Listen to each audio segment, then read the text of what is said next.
Halo teman-teman, selamat datang kembali di Yulian The Movie. Pada kesempatan kali ini, saya akan melanjutkan kisah dari Sun Wukong. Sebelum mulai perlu diingat bahwa secara resmi, film ini bukanlah lanjutan dari film Wukong yang kemarin. Akan tetapi karena ceritanya nyambung, pasti akan lebih menarik jika kita menghubungkan keduanya. Secara garis besar, cerita dari film ini mengambil potongan dari serialnya, yaitu pada episode Rintangan Siluman Tengkorak Putih, di mana sesuai rencananya, ia berhasil membuat Sun Gokong diusir oleh gurunya. Namun jika bicara sejujurnya, pada serialnya itu merupakan salah satu episode yang paling berkesan. Bahkan setelah saya tonton berkali-kali, feel dari kesedihannya masih sangat terasa. Nampaknya film ini akan menjadi sangat menarik, mengingat efek visualisasinya yang pasti jauh lebih canggih. Baiklah, tanpa berlama-lama lagi, mari kita langsung saja ke ceritanya.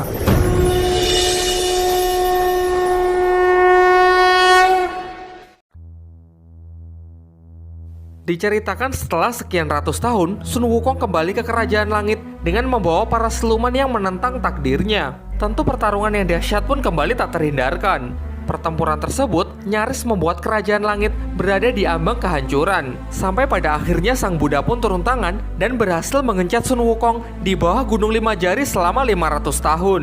Sang Buddha mengatakan bahwa kelak akan ada seorang biksu yang melakukan perjalanan ke barat. Jika Sun Wukong bersedia untuk mengawal biksu tersebut, maka ia akan kembali mendapatkan kebebasannya. Kini 500 tahun telah berlalu. Sesuai titah dari Sang Buddha, Dewi Kuan Im menunjuk seorang biksu dari negeri Tang untuk melakukan perjalanan ke barat demi mengambil kitab suci. Biksu ini adalah reinkarnasi dari murid Buddha itu sendiri yang bernama Tong Sancong. Berangkat dari kota Chang'an, Tong Sancong memulai perjalanannya bersama 2 orang pengawal. Namun perjalanan tersebut jelas sama sekali tidak mudah. Mereka dikejar-kejar oleh seekor harimau yang membuat kedua pengawalnya lari ketakutan. Tetapi Biksu Tong tetap bertahan dan mencoba bernegosiasi agar kudanya tidak dimakan. Jelas hal itu sia-sia karena kini justru harimau tersebut hendak memangsanya. Beruntung ia dapat meloloskan diri dengan masuk ke dalam sebuah kaki gunung. Ternyata ini adalah Gunung Lima Jari, yaitu tempat di mana Sun Wukong menjalani hukumannya. Kemudian Wukong membujuk Biksu Tong agar bersedia menarik kain di depannya. Dengan begitu ia akan terbebas dan bisa membantu untuk mengalahkan si harimau. Karena merasa sudah tidak punya pilihan lain, akhirnya Biksu Tong pun menarik kain tersebut yang membuat Gunung Lima Jari hancur seketika. Kini Sun Wukong berhasil terbebas dan sesuai janjinya, ia pun menghajar harimau tersebut tanpa ampun. Wukong mengetahui kalau biksu ini adalah biksu yang dimaksud oleh Sang Buddha yang harus ia temani dalam perjalanan ke barat. Awalnya Biksu Tong menolak. Ia mengatakan kalau mungkin Sun Wukong salah orang. Namun Sun Wukong tetap merasa sangat yakin bahwa ia adalah Biksu Tong yang harus ia temani dalam perjalanan ke barat. Dengan tegas sang biksu mengatakan bahwa ia tidak butuh Wukong untuk mengawalnya. Mendengar hal itu tentu Sun Wukong pun merasa sangat senang. Kini ia merasa kalau dirinya sudah tidak punya tanggung jawab karena dengan tegas Biksu Tong menolaknya. Namun setelah ia pergi, sebuah simpai emas keluar dari kotak Biksu Tong yang kemudian langsung mengejarnya. Diketahui bahwa simpai tersebut adalah pemberian dari Dewi Kuan Im. Secara otomatis, benda tersebut langsung melekat di kepalanya dan sama sekali tidak bisa ia lepas. Ketika Biksu Tong hendak membantunya, ia menyadari kalau di simpai tersebut terdapat sebuah mantra. Dan saat ia mencoba membaca mantra tersebut, ternyata hal itu membuat Wukong mengalami sakit yang sangat luar biasa. Merasa dipermainkan, tentu hal ini membuat Sun Wukong menjadi sangat marah. Beruntung Dewi Kuan Im kemudian datang menemui mereka. Lalu beliau menjelaskan bahwa mulai hari ini Biksu Tong akan menjadi gurunya. Temanilah ia dalam perjalanan ke barat demi mengambil kitab suci untuk menyelamatkan umat manusia. Dan baru setelah itu, ia akan kembali mendapatkan kebebasannya. Namun Sun Wukong sangat sombong dan keras kepala. Dengan kekuatannya ia pun melesat terbang untuk mengambil kitab suci itu sendirian. Sayangnya usahanya sia-sia, karena seberapa jauh pun ia terbang, ia tetap kembali ke titik semula. Kemudian Biksu Tong menjelaskan bahwa untuk mengambil kitab suci harus berjalan setapak demi setapak. Dalam perjalanan, kita diharuskan untuk melewati berbagai macam rintangan. Dengan begitu ia akan sampai di Kuilein dan akan mendapatkan kitab suci yang dimaksud. Di tengah penjelasannya, seekor siluman naga raksasa muncul menyerang mereka. Dengan sigap Sun Wukong langsung menyelamatkan Biksu Tong, namun sayangnya kuda milik Biksu Tong berhasil dimakan oleh sang naga. Jelas siluman naga tersebut bukanlah tandingan bagi sang kerasakti. Dengan sekali hempasan, Sun Wukong pun berhasil mengalahkannya. Kemudian dengan ilmu sihirnya, Sun Wukong mengubah naga tersebut menjadi seekor kuda. Kemudian Wukong mengatakan kepada Biksu Tong bahwa nanti di sepanjang perjalanan jelas ia tidak akan mau menggendongnya. Hal ini berarti tentu Sun Wukong setuju untuk memulai perjalanan.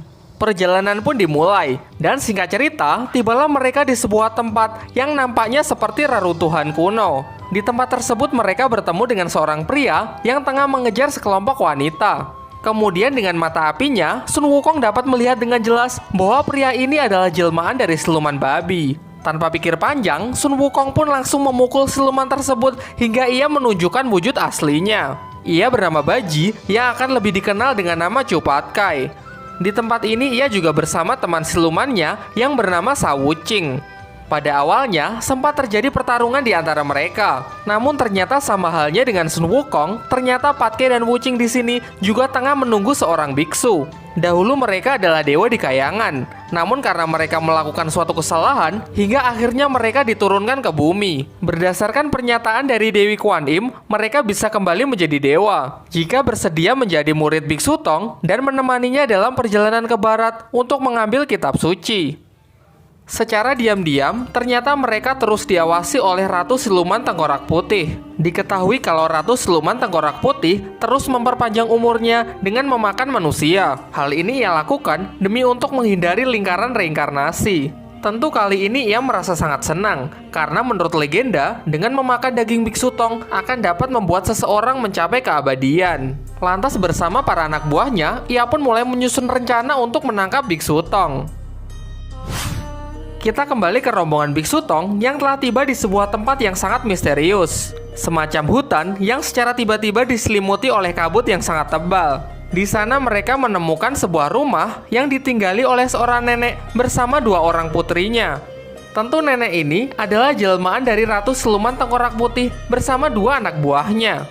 Wukong yang sudah curiga sejak awal mencoba melihatnya menggunakan mata api. Sayangnya siluman ini cukup cerdik dengan menghempaskan debu untuk mengganggu mata api milik Sun Wukong. Diajaklah mereka untuk masuk ke rumah tersebut karena Sun Wukong belum bisa membuktikan apa-apa. Berbeda dari Wukong yang penuh dengan kecurigaan, begitu melihat wanita cantik, Cupatke langsung mencoba untuk mendekatinya. Tak ingin muridnya mendapatkan masalah, Biksu Tong pun segera menyuruh Wuqing untuk pergi mengikuti Cupatkai. Melihat Sun Wukong yang punya masalah dengan penglihatannya, sang nenek pun menyarankan untuk membasuhnya menggunakan air sungai di belakang rumah. Namun untuk berjaga-jaga, Sun Wukong membuatkan lingkaran pengusir siluman demi untuk melindungi gurunya. Kemudian ia mengatakan jangan pernah keluar dari lingkaran ini sebelum ia kembali. Dan benar saja, ketika siluman itu mencoba untuk menyerang, lingkaran tersebut dengan sigap langsung melindunginya. Tidak kehabisan akal, siluman ini pun mencoba menggunakan siasat yang lain. Lalu ia pun mulai menceritakan mengenai masa lalunya yang dianggap sebagai wanita pembawa sial di desanya. Karena hal itulah ia diusir sehingga ia mengasingkan dirinya ke dalam sebuah hutan. Ternyata cerita tersebut membuat Biksu Tong sangat tersentuh sehingga ia keluar dari lingkaran untuk mencoba menenangkannya. Sementara itu, Sun Wukong telah berhasil menginstal ulang mata apinya sehingga ia kini dapat menggunakannya kembali. Kembali ke tempat Biksu Tong, sang Ratu Siluman Tengkorak Putih hendak menyerangnya. Beruntung Wukong datang tepat waktu dan berhasil memastikan bahwa wanita tua ini benar-benar jelmaan dari siluman. Namun siluman ini masih mencoba untuk memanfaatkan perasaan dari Biksu Tong dengan pura-pura pingsan di hadapannya. Kemudian ia mencoba untuk melarikan diri dengan keluar dari tubuh nenek tersebut. Tentu Wukong yang menyadari hal itu langsung mencoba untuk mengejarnya. Dalam pengejarannya, ia melihat dua anak buah siluman itu yang hendak menyerang Cupatkai. Tentu tanpa rasa ampun, Sun Wukong pun langsung membunuh mereka. Melihat Sun Wukong yang tengah sibuk melindungi kedua adiknya, sang Ratu Siluman pun memanfaatkan kesempatan ini untuk kembali menyerang Biksu Tong. Namun lagi-lagi Wukong datang tepat waktu dan langsung menghajar siluman itu. Di sini Biksu Tong belum tahu apapun, begitu juga dengan Cupatke dan Wuqing yang hanya bisa menyalahkan Sun Wukong. Meskipun Wukong sudah mencoba menjelaskan bahwa wanita tua ini adalah jelmaan siluman yang akan menyakitinya. Namun sayangnya Biksu Tong sama sekali tidak mempercayainya dan malah menghukum Sun Wukong dengan membacakan mantra dari simpai emas. Tentu karena hati Biksu Tong yang terlalu baik, sedangkan Sun Wukong yang tidak bisa mengendalikan emosinya dimanfaatkan dengan sempurna oleh siluman ini. Malam harinya, Sun Wukong menyendiri di sebuah tebing.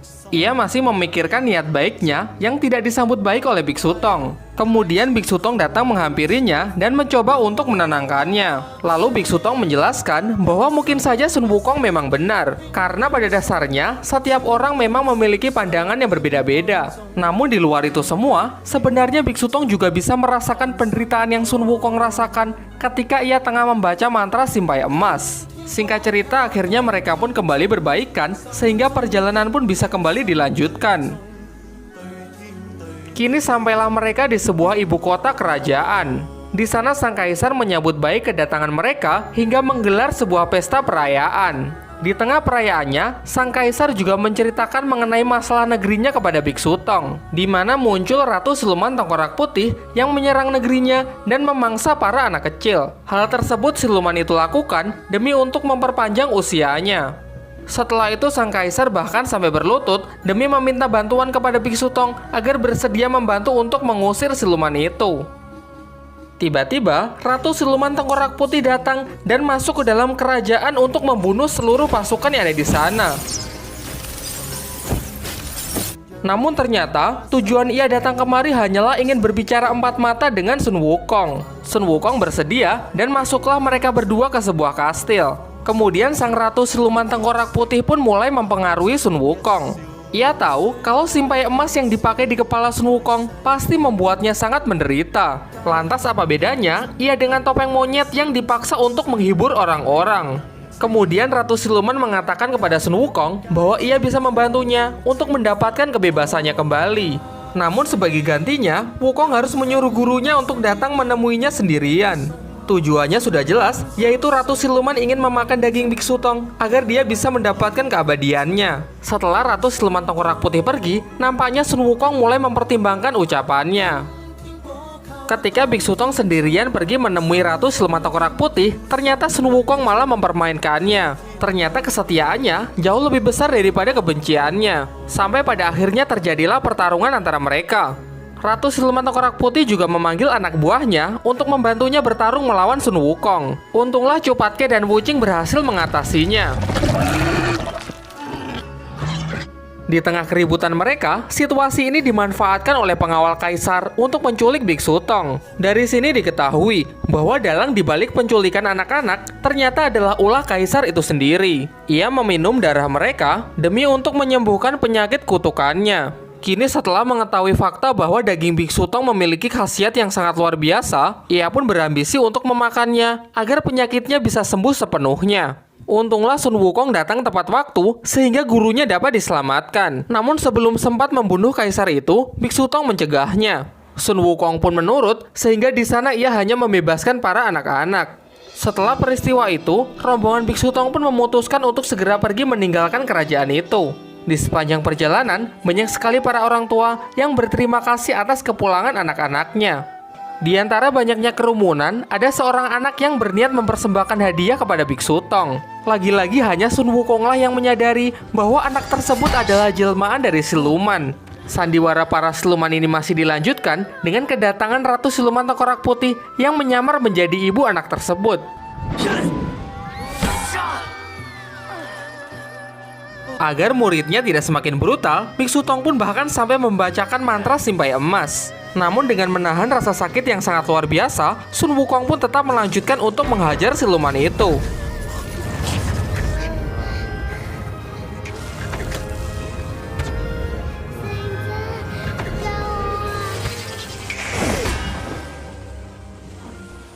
Kini emosi Biksu Tong pun juga sudah benar-benar memuncak. Ia menyatakan bahwa ia sudah tidak sanggup untuk menjadi guru Sun Wukong sehingga ia kini mengusirnya. Wuching dan Patke mencoba untuk meminta pengampunan untuk kakaknya. Sayangnya hal itu sia-sia karena keputusan Biksu Tong sudah bulat. Menurutnya, Sun Wukong hanyalah siluman kera liar yang hanya tahu cara membunuh. Bahkan sebelum kepergiannya, ia tidak sudi untuk menerima penghormatan dari Sun Wukong.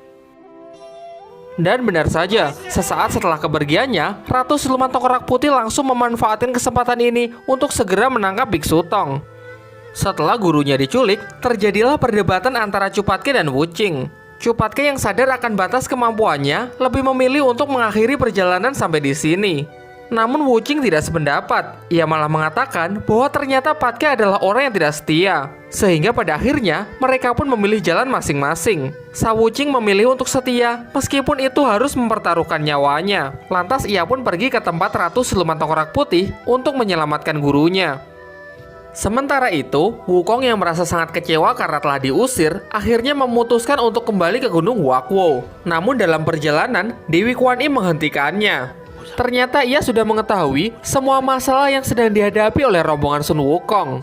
Kemudian Dewi Kuan Im menjelaskan bahwa apa yang dilihat oleh mata api Sun Wukong memanglah kebenaran, sedangkan apa yang dilihat oleh gurunya merupakan kebaikan hati.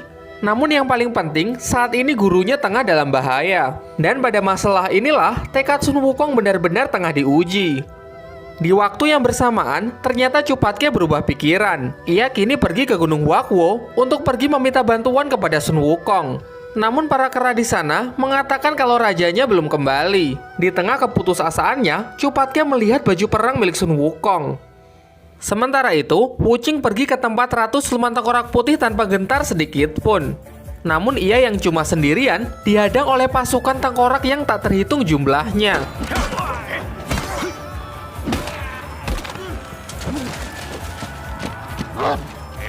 Di tengah perjuangannya, ternyata Cupatke datang membantu dengan menggunakan pakaian perang milik Sun Wukong. Akan tetapi di waktu yang bersamaan, Ratu Siluman Tengkorak Putih sudah mulai menghisap energi kehidupan milik Biksu Tong. Sampai pada akhirnya Sun Wukong pun juga datang untuk membantu dengan kemunculan seperti menjadi Iron Man. Tentu dengan mudah, Sun Wukong dapat mengalahkan seluruh pasukan tengkorak siluman itu. Kemudian Wukong juga berhasil menghentikan aksi dari Ratu Siluman Tengkorak Putih. Hal itu membuat Ratu Siluman Tengkorak Putih mengamuk sehingga ia mengubah dirinya menjadi Founding Titan.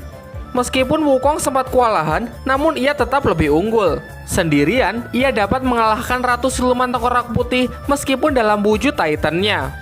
Setelah menerima kekalahannya, tiba-tiba Sang Buddha muncul untuk melenyapkan roh Siluman Tengkorak Putih untuk selama-lamanya. Karena sudah selama ribuan tahun, Ratu Siluman Tengkorak Putih terus menentang takdirnya. Kemudian Biksu Tong memohon kepada Sang Buddha agar memberikan kesempatan sekali lagi kepada Ratu Siluman Tengkorak Putih. Kemudian Sang Buddha mengatakan bahwa untuk menyelamatkan Ratu Siluman Tengkorak Putih, Biksu Tong harus bersedia untuk membimbingnya sampai ia berreinkarnasi menjadi manusia. Namun sebagai gantinya, nyawa Biksu Tonglah yang menjadi taruhannya. Kemudian masuklah jiwa Ratu Siluman Tengkorak Putih ke dalam alam bawah sadar milik Biksu Tong. Namun di sana ia malah mengatakan bahwa ia lebih memilih jiwanya lenyap daripada harus berreinkarnasi kembali menjadi manusia. Alhasil jiwanya yang tercemar ikut masuk ke dalam diri Biksu Tong. Kemudian Biksu Tong menyuruh Wukong untuk segera membunuhnya karena menurutnya ini adalah satu-satunya cara untuk bisa membantu Ratu Siluman Tengkorak Putih mencapai pencerahannya. Jelas Sun Wukong menolaknya, namun kemudian Biksu Tong menjelaskan bahwa selama ini ia hanya berpikir untuk mengajarkan ajaran Buddha agar bisa mengubah seseorang. Tetapi kini ia sadar bahwa semua itu masih belum cukup. Ia berpikir harus mengorbankan dirinya sebagai contoh bagi umat manusia. Akhirnya Sun Wukong menurutinya sehingga kini jiwa Biksu Tong membimbing Ratu Siluman Tengkorak Putih untuk bisa mencapai pencerahannya. Setelah itu Sun Wukong berjanji akan menunggu gurunya sampai ia kembali. Dan entah bagaimana tubuh Biksu Tong pun berubah menjadi patung. Sejak saat itu, ketiga muridnya pun masih menunggu kepulangan Biksu Tong. Sembari membawa gurunya yang telah menjadi patung, mereka pun masih melanjutkan perjalanannya untuk mengambil kitab suci. Namun tanpa mereka sadari, Dewi Kuan Im menjatuhkan tetesan air kehidupannya kepada Biksu Tong. Air tersebut menetesi tangannya, mengelupaskan lapisan patungnya, pertanda bahwa Biksu Tong telah mendapatkan kehidupannya kembali. Dan film pun berakhir. Kalau menurut saya pribadi, saya lebih suka serialnya sih. Karena bagaimanapun juga, filmnya memang jauh lebih dapat. Bicara sejujurnya, serial yang memiliki banyak episode akan sulit jika harus diangkat ke dalam sebuah film. Ya, masalahnya sudah jelas, yaitu keterbatasan durasi. Pada serialnya, atmosfernya bisa jauh lebih dibangun. Jelas faktor utamanya yaitu memiliki durasi yang jauh lebih panjang. Jadi kalau harus memperpendek durasinya, dampaknya akan banyak pemangkasan plot cerita yang kemungkinan besar berguna untuk membangun feel dari penontonnya. Meskipun film ini menawarkan efek CGI yang jauh lebih memukau, namun masih sulit bagi saya untuk mengatakan kalau film ini jauh lebih bagus dari serialnya. Nah, bagaimana kalau menurut pendapat kalian? Silahkan sampaikan pendapat kalian pada kolom komentar ya. Oh iya, jika film ini rame, nanti akan saya lanjutkan ke cerita Wukong selanjutnya. Namun kalau sepi, kita cari film yang lain saja ya. Dan pertemuan kita akhiri sampai di sini. Sampai jumpa di lain kesempatan.